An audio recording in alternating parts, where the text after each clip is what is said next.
গ্রামের এক বিখ্যাত পীর সাহেব, নাম পীর হুজুক আলী। চিশতি নদেবী হুজুর কেবলা। তার ভক্তর সংখ্যা এত বেশি যে তিনি একবার হাঁ করলে তার 3 জন মোটা ভক্ত অজ্ঞান হয়ে যায়।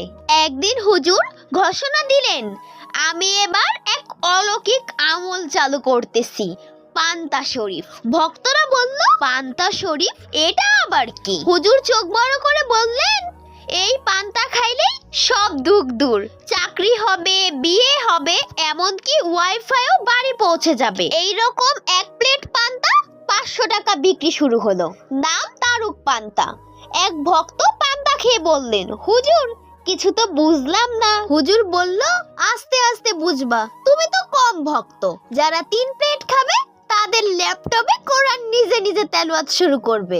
একদিন হুজুর ভুল করে নিজেই পান্তা খেয়ে ফেললেন। তারপর 2 ঘন্টা ধরে বেলতলা গাছের সাথে বসে বললেন, ও গাছ, ওয়াইফাই নাই কেন?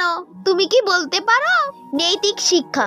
আমাদের সমাজে এরকম অনেকেই আছে যারা কিনা আল্লাহ তাআলার সত্তার সাথে শিরক করে। শিরক করা মহাপাপ। কোরআন মাজিদে উল্লেখ করা আছে যে পৃথিবীর সমস্ত গুনাহ মাফ করা হলেও কখনো শিরক করার গুনাহ মাফ করা হবে না।